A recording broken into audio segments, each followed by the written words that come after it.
સાગબારા તાલુકા તથા દક્ષિણ ગુજરાતના આદિજાતિ વિસ્તારોમાં વસવાટ કરતા અનુસૂચિત જનજાતિ નાગરિકોને જાતિ દાખલા મેળવવા ગંભીર તકલીફો પડી રહી છે। આ બાબતે અનેક વિસ્તારોમાંથી રજૂઆતો મળતા પ્રદેશ કોંગ્રેસ મહામંત્રી સંદીપ માંગરોલાએ કાર્યવાહીની માંગ કરી છે। ગુજરાત પ્રદેશ કોંગ્રેસ સમિતિના મહામંત્રી સંદીપ માંગરોલાએ જણાવ્યું છે કે સાગબારા તાલુકો મહારાષ્ટ્ર રાજ્યની સરહદ સાથે જોડાયેલો હોવાથી ઘણા પરિવારોના લગ્ન સંબંધો મહારાષ્ટ્ર રાજ્ય સાથે બનેલા છે। મહારાષ્ટ્રમાંથી વહુને લગ્ન કરીને લાવવામાં આવે છે, પરંતુ ગુજરાતમાં સ્થાયી થયા પછી તેમને સ્થાનિક તંત્ર દ્વારા જાતિ દાખલા આપવામાં આવતા નથી। તંત્રના કેટલાક અધિકારો દ્વારા અનાવશ્યક પુરાવાઓની માંગણી કરવામાં આવે છે અને કેટલાક કિસ્સાઓમાં ભ્રષ્ટાચારના આક્ષેપો પણ સામે આવ્યા છે, જેના કારણે વાસ્તવિક આદિજાતિ પરિવારોને ભારે તકલીફ અને અન્યાય ભોગવવો પડે છે। આ મુદ્દે સંદીપ માંગરોલા દ્વારા રાજ્યના મુખ્ય પ્રધાન તથા આદિજાતિ વિકાસ વિભાગના સચિવને લેખિત રજૂઆત કરવામાં આવી છે। તેમણે રાજ્ય સરકારને વિનંતી કરી છે કે તાત્કાલિક તપાસ કરીને સ્પષ્ટ માર્ગદર્શિકા બહાર પાડવામાં આવે, જેથી વાસ્તવિક આદિજાતિ પરિવારોને ન્યાય મળે અને બિનજરૂરી ભ્રષ્ટાચાર અટકાવી શકાય। તેમણે સાથે રાજ્ય સરકારે સાગબારા તથા આજુબાજુના ભરૂચ, સુરત, વડોદરા જિલ્લાના અન્ય તાલુકાઓ માટે વિશેષ તપાસ સમિતિ રચના કરીને આવા કેસોમાં તાત્કાલિક કાર્યવાહી કરવા માટે આગ્રહ કર્યો છે।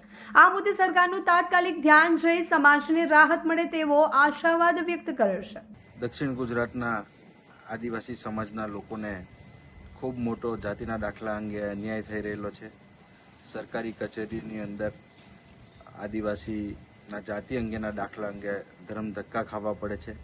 બિનજરૂરી પુરાવાઓની માગણી અધિકારીઓ દ્વારા કરવામાં આવે છે અને એના કારણે સામાન્ય આદિવાસી ગરીબ પરિવાર એ દાખલાથી વંચિત રહી જાય છે અને એને નોકરીઓની અંદર, શિક્ષણની અંદર, આરોગ્યની અંદર અનેક જગ્યાઓ ઉપર એને ખૂબ તકલીફો પડી રહેલી હોવાની ફરિયાદો ઉઠી રહેલી છે।